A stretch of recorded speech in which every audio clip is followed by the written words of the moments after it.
నమస్కారం వార్తలకు స్వాగతం ముందుగా ముఖ్యాంశాలు చూద్దాం కేంద్ర మంత్రి అశ్విని వైష్ణవ్తో సీఎం రేవంత్ రెడ్డి భేటీ కాజీపేటకు రైల్వే డివిజన్ను మంజూరు చేయాలని కోరిన ముఖ్యమంత్రి తెలంగాణలో సెమీ కండక్టర్ ప్రాజెక్టులకు ఆమోదం తెలపాలని విజ్ఞప్తి మాజీ మంత్రి కేటీఆర్ పై డ్రగ్స్ ఆరోపణలు చేసిన సీఎం రేవంత్ రెడ్డి వ్యాఖ్యలను ఖండించిన కేటీఆర్ ఆధారాలుంటే బయటపెట్టాలని డిమాండ్ బనకచెర్ల అంశాన్ని పక్కదోవ పట్టించేందుకే సీఎం ఆరోపణలు చేస్తున్నారన్న హరీష్ రావు బనకచెర్లపై అధ్యయనానికి కమిటీ వేస్తామన్న బీజేపీ రాష్ట్ర అధ్యక్షుడు ఎన్ రామచంద్రరావు కేంద్రం చొరవతో తెలంగాణ ఏపీ మధ్య జల వివాదాలు సమసిపోతాయని ఆశాభావం వారణాసి వేదికగా రేపటి నుంచి నషాముక్త్ భారత్ సమ్మిట్ కాశీ డిక్లరేషన్ పేరిట డ్రగ్స్ కు వ్యతిరేకంగా జాతీయ ప్రణాళికను విడుదల చేయనున్న కేంద్రం రష్యాతో వాణిజ్య బంధాన్ని తెంచుకోకుంటే భారీగా సుంకాలు విధిస్తామన్న నాటో చీఫ్ ఘాటుగా స్పందించిన భారత్ నాటోవి ద్వంద్వ ప్రమాణాలన్న భారత విదేశాంగ కార్యదర్శి జపాన్ ఓపెన్ సూపర్ 750లో భారత్కు నిరాశ లక్ష్య సేన్తో పాటు సాత్విక్ చిరాగ్ శెట్టి జోడీ ఓటమి హైదరాబాద్ సహా పలు ప్రాంతాల్లో కుంభవృష్టి మరో 2 రోజుల పాటు భారీ వర్షాలు కురుస్తాయన్న వాతావరణ శాఖ పలు జిల్లాలకు ఎల్లో అలర్ట్ జారీ వివరాల్లోకి వెళ్తే ప్రతిపక్ష నేత కేసీఆర్ అసెంబ్లీకి వచ్చి ప్రభుత్వానికి తగిన సూచనలు ఇవ్వాలని స్వీకరించేందుకు సిద్ధంగా ఉన్నామని ముఖ్యమంత్రి రేవంత్ రెడ్డి అన్నారు. ఢిల్లీ పర్యటనలో ఉన్న సీఎం రేవంత్ రెడ్డి మీడియాతో నిర్వహించిన చిట్చాట్లో మాట్లాడారు. నదుల అనుసంధానం కోసం కేంద్ర ప్రభుత్వం ప్రయత్నిస్తోందని ఇచ్చంపల్లిని కావేరీ నదితో అనుసంధానించాలనే ప్రతిపాదన ఉందన్నారు. తుమ్మిడిహట్టి ప్రాజెక్టు కోసం మహారాష్ట్రలో పర్యటిస్తానని సీఎం తెలిపారు. ఢిల్లీలో జరిగిన సమావేశంపై కేసీఆర్ కుటుంబం ప్రజలను తప్పుదోవ పట్టిస్తోందన్నారు. నదీ జలాల సమస్య పరిష్కారానికి కేంద్ర ప్రభుత్వం పిలిచినప్పుడు వెళ్లకపోతే ఇంకెక్కడికి వెళ్లాలని రేవంత్ రెడ్డి ప్రశ్నించారు. బీఆర్ఎస్ ప్రభుత్వం అమలు చేసిన బతుకమ్మ చీరలు కేసీఆర్ కిట్ తప్ప పాత పథకాలన్నీ అమల్లోనే ఉన్నాయని చెప్పారు. సొంత వివాదాలతోనే బీఆర్ఎస్ పార్టీకి సరిపోతోందని కేటీఆర్ నాయకత్వాన్ని కవిత కూడా ఒప్పుకోవడం లేదన్నారు. దుబాయ్లో కేదార్ అనే వ్యక్తి మృతి చెందడానికి కేటీఆర్ కారణమని కేదార్ మృతికి సంబంధించిన నివేదికను ఆధారాలతో సహా అసెంబ్లీలో బయటపెట్టేందుకు సిద్ధంగా ఉన్నామన్నారు. హైకోర్టు పర్యవేక్షణలో ఫోన్ ట్యాపింగ్ కేసు విచారణ జరుగుతోందని ఈ కేసును సీబీఐకి ఇవ్వాలని కూడా పలువురు డిమాండ్ చేస్తున్నారన్నారు. బీసీలకు 42% రిజర్వేషన్ల అమలుపై రాష్ట్ర ప్రభుత్వానికి సరైన వ్యూహం ఉందని దీనిపై అవగాహన లేకుండా చాలామంది మాట్లాడుతున్నారని సీఎం రేవంత్ రెడ్డి విమర్శించారు. బీజేపీ పాలిత రాష్ట్రాల్లోనూ ముస్లింలకు రిజర్వేషన్లు అమలవుతున్నాయని బీజేపీ అధికారంలో ఉన్న రాష్ట్రాల్లో ముస్లిం రిజర్వేషన్లు ఎత్తివేసిన తర్వాతే కిషన్ రెడ్డి మాట్లాడారన్నారు. ఫోన్ ట్యాపింగ్ కేసులో ప్రభాకర్ రావును రప్పించడంలో కేంద్రం ఏడాదిన్నర ఆలస్యం చేసిందని రాష్ట్ర ప్రభుత్వ దర్యాప్తులో ఏం తప్పులున్నాయో ఎత్తి చూపించాలని సీఎం రేవంత్ రెడ్డి అన్నారు.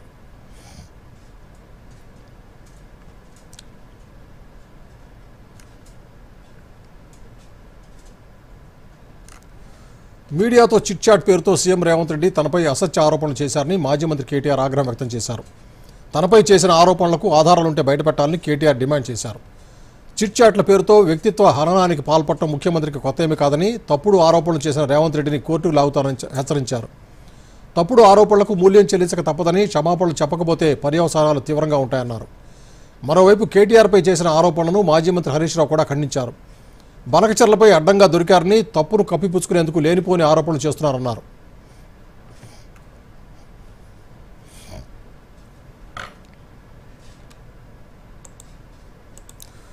తెలంగాణలో నూతన రైల్వే ప్రాజెక్టులకు అనుమతులు ఇవ్వాలని కేంద్ర మంత్రి అశ్విని వైష్ణవ్ను సీఎం రేవంత్ రెడ్డి కోరారు.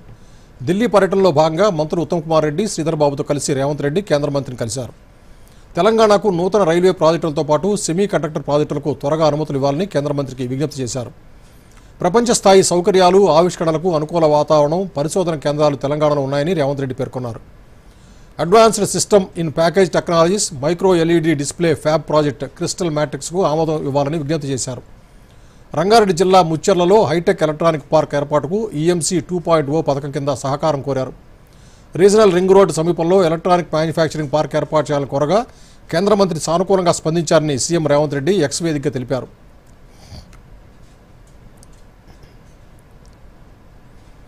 గోదావరి జలాలపై బీజేపీ వైఖరేంటో చెప్పాలని మాజీ మంత్రి కేటీఆర్ డిమాండ్ చేశారు. సిరిసిల్లాలో పర్యటించిన సందర్భంగా కేటీఆర్ మీడియాతో మాట్లాడారు.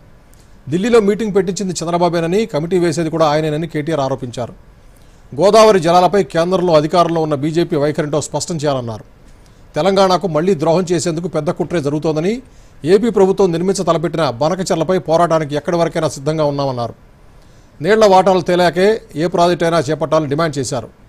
10 ఏళ్ల బీఆర్ఎస్ పాలనలో కేసీఆర్ రాయలసీమకు కూడా ప్రయోజనం కలగాలని ఆకాంక్షించారని, పక్క రాష్ట్రానికి అన్యాయం జరిగేలా కుట్రలు చేయలేదన్నారు. ఏపీతో చర్చల అంశాన్ని సీఎం రేవంత్ రెడ్డి ఉపసంహరించుకోవాలని, ఒకవేళ నిర్ణయం మారకపోతే మరో ఉద్యమం తప్పదని హెచ్చరించారు. తెలంగాణలో కోవర్టు పాలన నడుస్తోందని కాంగ్రెస్ ఎమ్మెల్యేని అంటున్నారని కేటీఆర్ విమర్శించారు. తెలంగాణ వాటా తేల్చండి. కేంద్ర ప్రభుత్వం గోదావరిలో, కృష్ణలో మిగులు జలాల్లో మా వాటా ఎంత, ఏ ప్రాజెక్టు కేటాయింపు ఎంత, ఇవన్నీ కూడా గతంలో ఉండే అవార్డుల ప్రకారం తేల్చిన తర్వాత మీరు ఏం చేసుకున్నా పర్వాలేదు. ఎప్పుడైనా ఏ బేసిన్ లో అయితే నది ప్రవహిస్తుందో ముందు ఆ బేసిన్ అవసరాలు తీరినాకనే ఇంకొకటికి తీసుకుపోతే నాకు అర్థం ఉంటుంది. ఇలా గోదావరి బేసిన్ లో, కృష్ణలో మరి సింహభాగం మన దగ్గర ప్రవహిస్తుంది తెలంగాణలో. ఇక్కడ అవసరాలు తీరకుండానే ఇక్కడి పారిశ్రామిక అవసరాలు కానీ, ఇక్కడి సాగునీటి అవసరాలు కానీ, తాగునీటి అవసరాలు కానీ, ఎన్ని నీళ్ళు అవసరమైతే లెక్కలు తీయకుండానే కిందికి నీళ్లు వృధాగా పోతున్నాయి, మేము పట్టుకపోతామంటే ముందు బేసిన్ అవసరాలు తీరనియండి.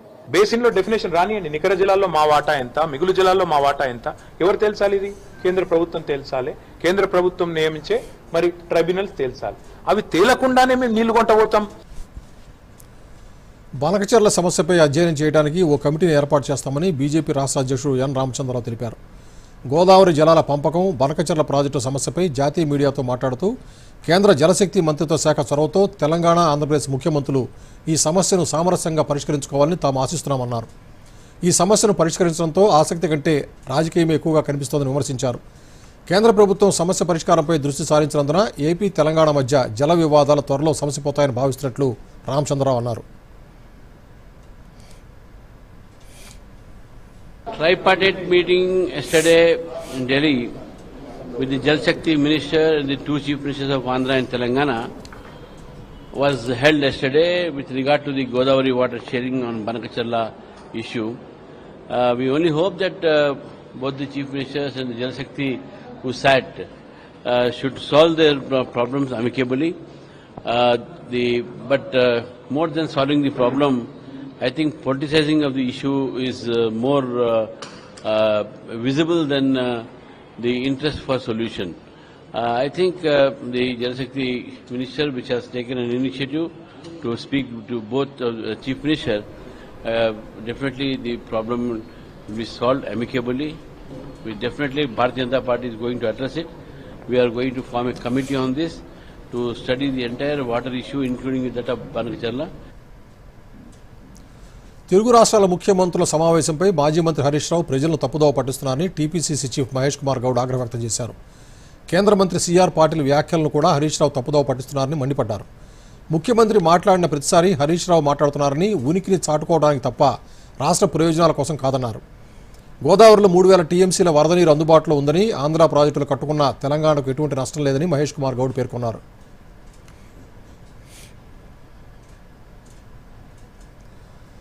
ఆగస్టు 15వ తేదీలోపు నర్మెటలో ఆయిల్ పామ్ ఫ్యాక్టరీని ప్రారంభిస్తామని రాష్ట్ర వ్యవసాయ మార్కెటింగ్ శాఖ మంత్రి తుమ్మల నాగేశ్వరరావు అన్నారు. హుస్నాబాద్ నియోజకవర్గం బస్వాపూర్ గ్రామంలో మెగా ఆయిల్ పామ్ ప్లాంటేషన్ కార్యక్రమాన్ని మంత్రులు Tummala Nageswararao, Ponnam Prabhakar, oil palm corporation chairman Janga రాఘవరెడ్డితో కలిసి ప్రారంభించారు. ఈ సందర్భంగా మంత్రి నాగేశ్వరరావు మాట్లాడుతూ రైతులు ఆయిల్ పామ్ సాగు వైపు మొగ్గు చూపాలన్నారు. 12 లక్షల ఎకరాల్లో ఆయిల్ పామ్ సాగు చేయాలని లక్ష్యంగా పెట్టుకున్నట్టు తెలిపారు. ప్రకృతి విపత్తులతో మిగతా పంటల సాగులో నష్టాలు వచ్చే అవకాశం ఉందని, ఆయిల్ పామ్ సాగులో అటువంటి భయమేది లేదన్నారు. పైగా రకరకాల ప్రోత్సాహాలతో ఆయిల్ పామ్ సాగును ప్రభుత్వమే ప్రోత్సహిస్తున్నందున రైతులు ముందుకొచ్చి ఆయిల్ పామ్ను సాగు చేయాలని మంత్రి తుమ్మల సూచించారు.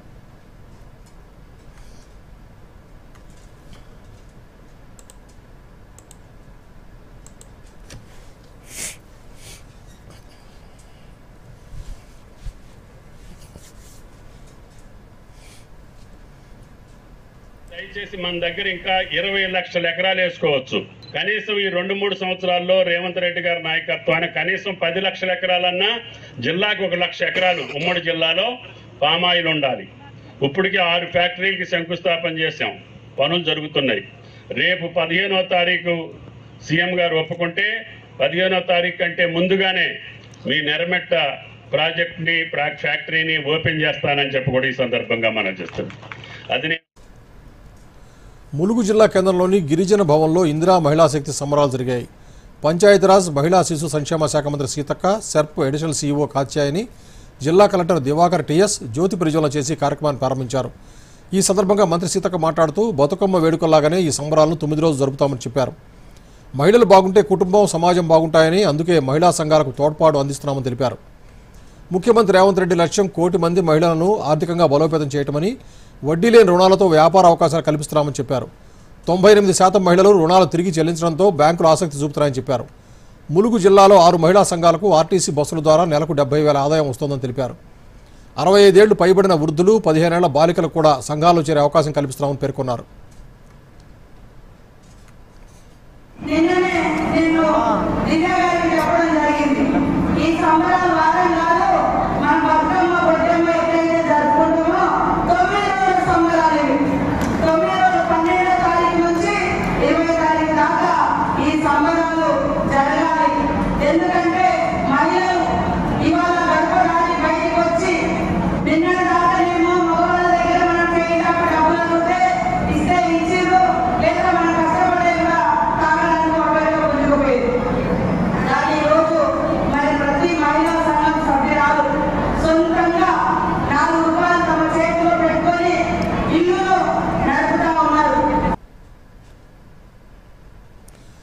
సిద్దిపేట జిల్లా హుస్నాబాద్ నియోజకవర్గంలో స్థానిక శాసనసభ్యులు, రవాణా మరియు బీసీ సంక్షేమ శాఖ మంత్రి పొన్నం ప్రభాకర్ వినూత్న కార్యక్రమానికి శ్రీకారం చుట్టారు.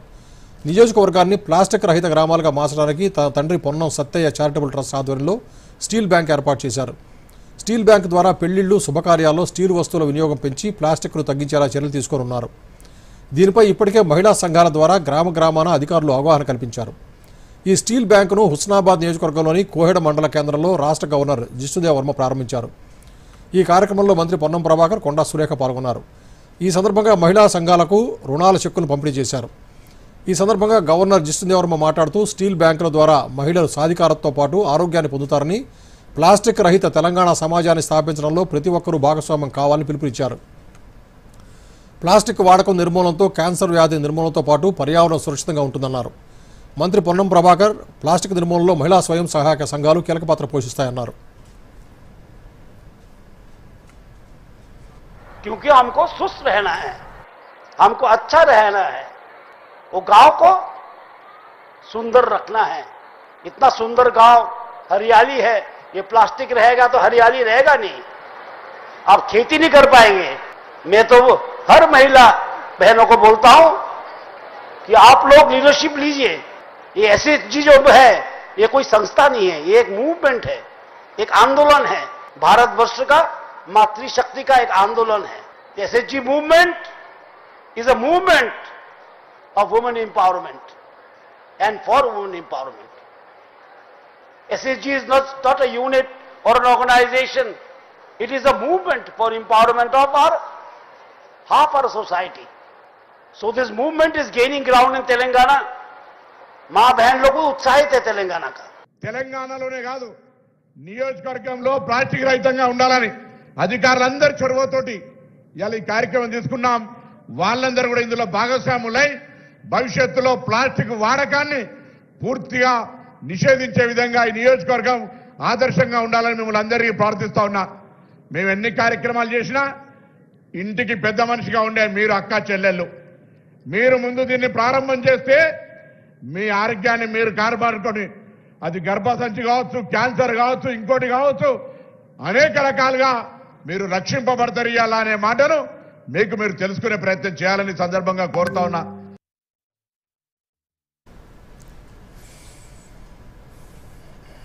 రిటైర్మెంట్ తర్వాత వ్యవసాయం చేస్తాను. తుఫాను క్లీన్ బౌల్డ్ చేస్తుంది. ప్రతి విపత్తును తరిమి కొడతాను. పంట బీమానా? కేవలం బీమా కాదు, క్షేమ. 100కు పైగా పంటలకు బీమా. ఎకరానికి 499 రూపాయల నుండి సత్వర సులభమైన చెల్లింపు. అత్యంత అవసరమైనప్పుడు క్షేమ ఉంటుంది తోడు. ఇప్పుడే కాల్ చేయండి లేదా యాప్ ను డౌన్లోడ్ చేసుకోండి. క్షేమ జనరల్ ఇన్సూరెన్స్. మీరేం చూస్తున్నారు నాన్న? నువ్వే అంటుంటావుగా, స్టాక్ మార్కెట్ లో కొంచెం ఆలోచించి అర్థం చేసుకుని ఇన్వెస్ట్ చేయాలని. అందుకే కాస్త జ్ఞానం సంపాదిస్తున్నాను. ఎవరి నుంచి? అదే ఒక స్టాక్స్ ఎక్స్పర్ట్ ఉన్నాడు, గొప్ప ఎడ్యుకేషనల్ వీడియోలు చేస్తూ ఉంటాడు. దాంతో పాటు మంచి ఇన్వెస్ట్మెంట్ టిప్స్ కూడా ఇస్తాడు. నాన్న, ఈ వీడియోలని నమ్మకండి. మీ రీసెర్చ్ స్వయంగా చేసుకోండి లేదా సెబీ రిజిస్టర్డ్ ఇన్వెస్ట్మెంట్ అడ్వైజర్ ని సంప్రదించండి. ఎడ్యుకేషన్ పేరుతో కొంతమంది ఇన్ఫ్లుయెన్సర్లు తరచూ ఇన్వెస్టర్ ని తప్పుదారి పట్టిస్తూ ఉంటారు. నష్టపోయేది మీరే.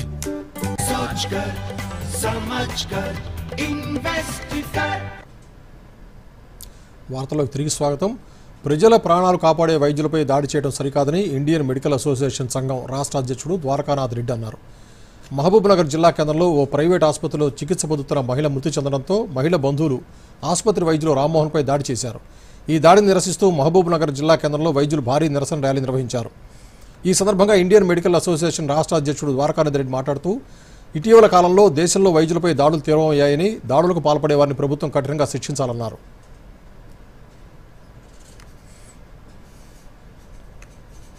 మహబూబ్ నగర్ పట్టణంలో జరిగిన ఇటువంటి చాలా హీనమైన ఘటన జరిగింది. లోకల్ ఇక్కడ అధ్యక్షులైన రామ్మోహన్ గారు వారిపైన కూడా మిగతా డాక్టర్ల పైన ఈ అటాక్ జరగడం అనేది చాలా నీచమైన పని. దీనికి కారణాలు దాన్ని ఎన్ని పక్కన పెట్టినా కూడాను ముఖ్యంగా ఇటువంటివి అసలు జరగకూడదండి. ఇప్పుడున్న సభ్యమైన సమాజంలో ఇటువంటి జరగకూడదు. ఏదైనా కానివ్వండి, ఒక వ్యక్తి చనిపోవడానికి కారణాలు చాలా ఉంటాయి. ముఖ్యంగా ట్రీట్మెంట్ అంటూ ఇస్తున్నప్పుడు దానికి ఆ ట్రీట్మెంట్ మనం ఎంత అయినా కూడా ఏ డాక్టర్ కూడాను పలాని పేషెంట్ని కూడాను ట్రీట్మెంట్ ఇచ్చి చనిపోవాలని ఎవరు కోరుకోరు. ఇది ఇచ్చే ముఖ్యమైన ఉద్దేశం ఏంటంటే సమాజం తెలుసుకోవాలండి. ఇదంతా సమాజంలోకి ఇటువంటి రాంగ్ సిగ్నల్స్ వెళ్ళకూడదు. తెలంగాణ హైకోర్టులో సీఎం రేవంత్ రెడ్డికి ఊరట లభించింది. గచ్చిబౌలి పోలీస్ స్టేషన్లో ఆయనపై నమోదైన కేసును ఉన్నత న్యాయస్థానం కొట్టివేసింది. సొసైటీ స్థలాన్ని ఆక్రమించేందుకు ప్రయత్నించారని గతంలో పెద్దిరాజు ఫిర్యాదు చేశారు. ఈ ఆరోపణలపై 2016లో రేవంత్ రెడ్డి, ఆయన సోదరుడు కొండలరెడ్డి, లక్ష్మయ్యపై SC/ST అట్రాసిటీ కేసు నమోదు చేశారు. ఈ కేసును కొట్టివేయాలని 2020లో రేవంత్ రెడ్డి పిటిషన్ దాఖలు చేశారు. గత నెల 20న ఇరువైపుల వాదనలు ముగిశాయి. తీర్పు రిజర్వ్ చేసిన హైకోర్టు తాజాగా ఉత్తర్వులు వెలువరించింది. ఘటన జరిగిన సమయంలో రేవంత్ రెడ్డి అక్కడ లేరని దర్యాప్తులు తేలిందని న్యాయస్థానం తెలిపింది. ఫిర్యాదుదారు చేసిన ఆరోపణలకు సరైన సాక్ష్యాధారాలు కూడా లేవని పేర్కొంది. మావోయిస్టు ఉద్యమంలో కీలకంగా పనిచేసిన అగ్రనేతలు జనజీవన స్రవంతిలో కలుస్తున్నారు. తాజాగా Jananatya Mandali founder, Dandakaranya special zone committee secretariat member Sanjeev, ఆయన భార్య state committee member Perugula Parvathi ఇవాళ రాచకొండ సిపి సుధీర్ బాబు ఎదుట లొంగిపోయారు. 4 దశాబ్దాల పాటు సిపిఐ మావోయిస్టు పార్టీలో పనిచేసిన వీరిద్దరూ జనజీవన స్రవంతిలోకి వచ్చారు. మేడ్చల్ మల్కాజిగిరి జిల్లా యాప్రాలకు చెందిన సంజీవ్ 1980లో సిపిఐ పీపుల్స్ వార్లో చేరారు. దండకారణ్యంలో చైతన్య నాట్య మండలిలో పనిచేశారు. వివిధ ప్రజా సాంస్కృతిక కార్యక్రమాలు నిర్వహిస్తూ గద్దర్కు ముఖ్య అనుచరుడిగా పనిచేశారు. లొంగిపోయిన సందర్భంగా రాచకొండ సిపి సుధీర్ బాబు మాట్లాడుతూ అడవులను వీడి తిరిగి గ్రామాలకు వచ్చే మావోయిస్టులకు తెలంగాణ ప్రభుత్వం పునరావాస పథకంతో పాటు ఇతర సహాయ సహకారాలు అందిస్తోందన్నారు.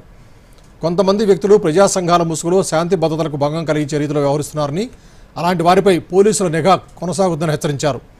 శాంతి భద్రతలకు విఘాతం కలిగిస్తే చట్ట ప్రకారం చర్యలు తీసుకుంటామని సిపి సుధీర్ బాబు హెచ్చరించారు.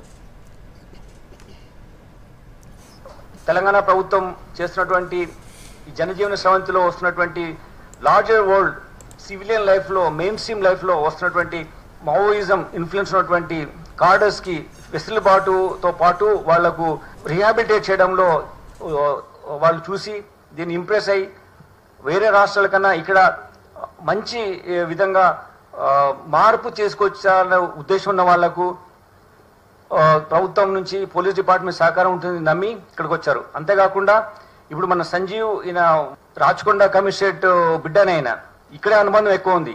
అంతేకాకుండా పార్వతి దీనా కూడా మహబూబ్నగర్ జిల్లాలో పనిచేసి మహబూబ్నగర్ జిల్లా నుంచి డిఫరెంట్ దళంస్ ఆపరేట్ చేస్తూ మళ్ళీ దండకారణ్యం వెళ్ళి ఇతని ఇంటరాక్షన్లో ఉన్నారు.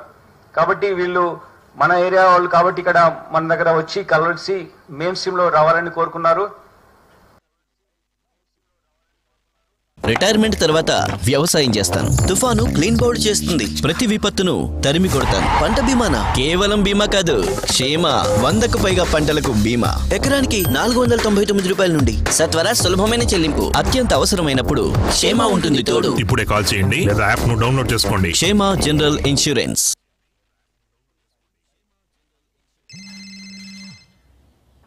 పోలీస్ మిస్ సీమా, చెప్పండి. ఇప్పటికిప్పుడే పోలీస్ స్టేషన్కి వచ్చేయండి.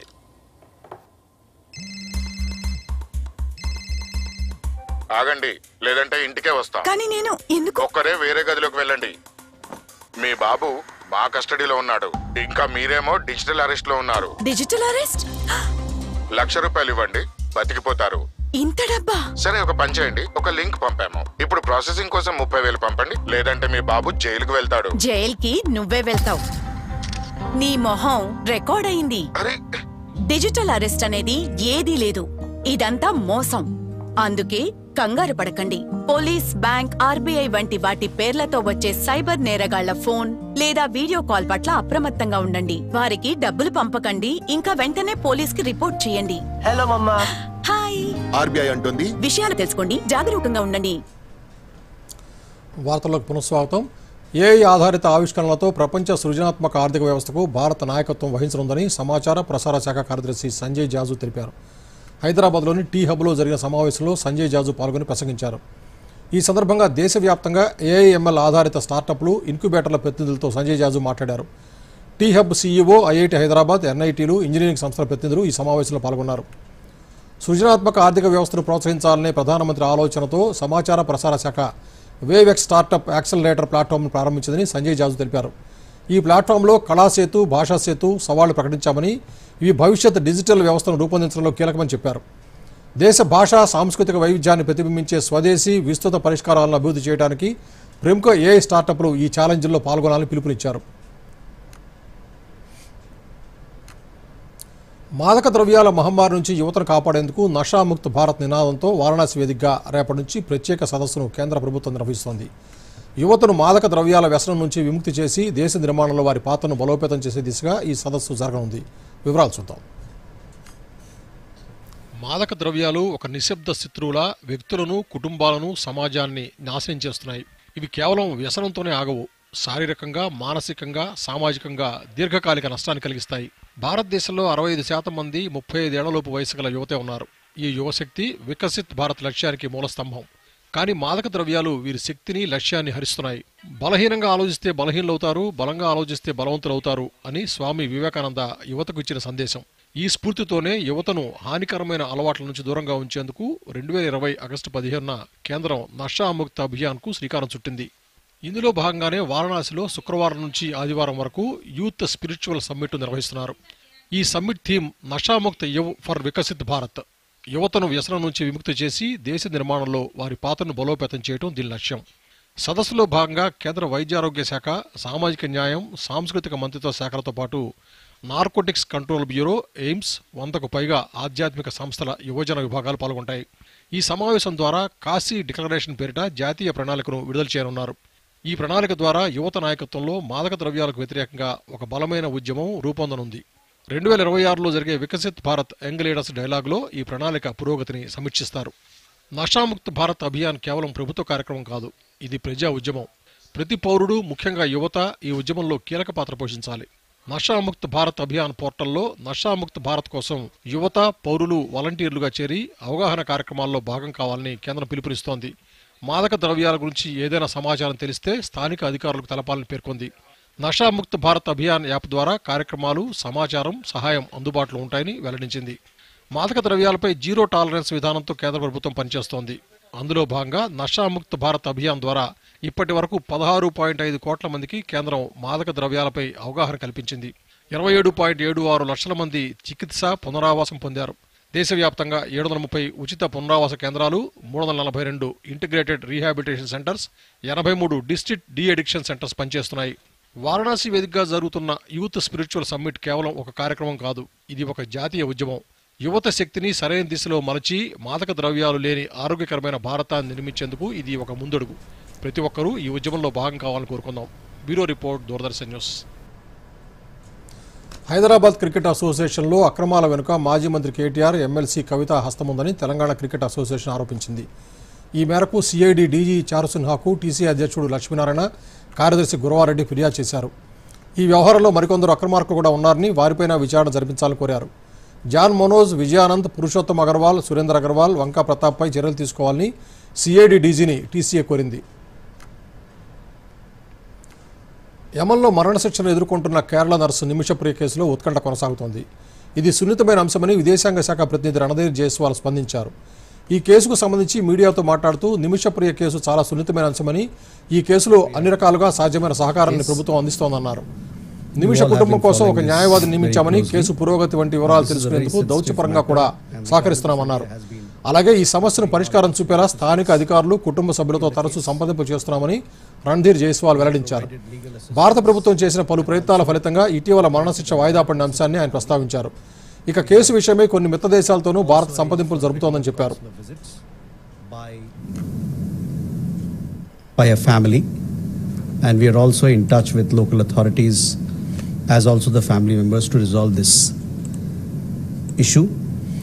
This included concerted efforts in recent few days to seek more time for the family of Miss Nimisha Priya to reach a mutually agreeable solution with the other party. The local authorities in Yemen have postponed carrying out her sentence that was scheduled for 16 July that you're well aware of. We continue to closely follow the matter and render all possible assistance in the case.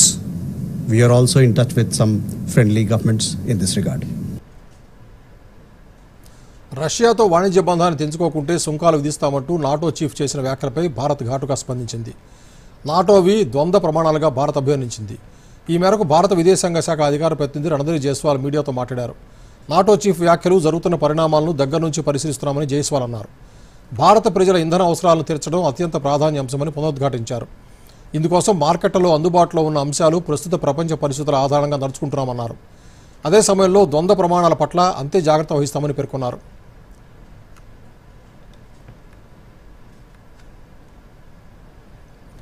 Japan open super 750లో భారత్కు మరోసారి నిరాశ ఎదురైంది.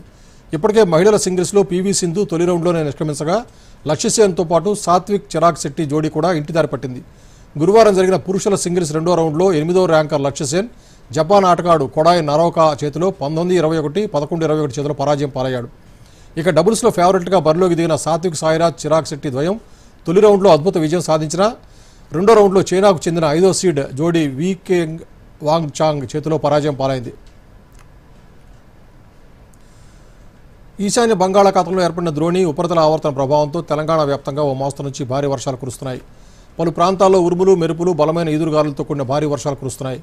హైదరాబాద్లో సాయంత్రం భారీ వర్షం కురిసింది. దీంతో రహదారులు జలమయమయ్యాయి. జగిత్యాల, రాజన్న సిరిసిల్ల, సిద్దిపేట, జనగాం, కరీంనగర్, పెద్దపల్లి, జయశంకర భూపాలపల్లి, ములుగు, భద్రాద్రి కొత్తగూడెం, మహబూబాబాద్, వరంగల్, హన్మకొండ, యాదాద్రి భువనగిరి జిల్లాల్లో ఓ మోస్తరు నుంచి భారీ వర్షాలు కురుస్తున్నాయి. వరి నాట్లు వేసి వర్షం కోసం ఎదురు చూస్తున్న రైతులకు ప్రస్తుతం కురుస్తున్న వర్షాలు ఊరటనిస్తున్నాయి. మరో 2 రోజుల పాటు రాష్ట్రంలోని పలు జిల్లాల్లో మోస్తరు నుంచి భారీ వర్షాలు కురిసే అవకాశం ఉందని హైదరాబాద్ వాతావరణ శాఖ తెలిపింది. ఈ మేరకు ఆయా జిల్లాలకు ఎల్లో అలర్ట్ జారీ చేసింది. హైదరాబాద్ వంటి పట్టణ ప్రాంతాల్లో ప్రజలు అప్రమత్తంగా ఉండాలని సూచించింది. మరోసారి ముఖ్యాంశాలతో వార్తలు ముగిద్దాం. నమస్కారం. కేంద్ర మంత్రి అశ్విని వైష్ణవ్తో సీఎం రేవంత్ రెడ్డి భేటీ. కాజీపేటకు రైల్వే డివిజన్ను మంజూరు చేయాలని కోరిన ముఖ్యమంత్రి తెలంగాణలో సెమీ కండక్టర్ ప్రాజెక్టులకు ఆమోదం తెలపాలని విజ్ఞప్తి. మాజీ మంత్రి కేటీఆర్పై డ్రగ్స్ ఆరోపణలు చేసిన సీఎం రేవంత్ రెడ్డి వ్యాఖ్యలను ఖండించిన కేటీఆర్ ఆధారాలుంటే బయటపెట్టాలని డిమాండ్. బనకచర్ల అంశాన్ని పక్కదోవ పట్టించేందుకే సీఎం ఆరోపణలు చేస్తున్నారన్న హరీష్ రావు. బనకచర్లపై అధ్యయనానికి కమిటీ వేస్తామన్న బీజేపీ రాష్ట్ర అధ్యక్షుడు ఎన్ రామచంద్రరావు. కేంద్రం చొరవతో తెలంగాణ, ఏపీ మధ్య జల వివాదాలు సమసిపోతాయని ఆశాభావం. వారణాసి వేదికగా రేపటి నుంచి నషాముక్త్ భారత్ సమ్మిట్. కాశీ డిక్లరేషన్ పేరిట డ్రగ్స్ కు వ్యతిరేకంగా జాతీయ ప్రణాళికను విడుదల చేయనున్న కేంద్రం.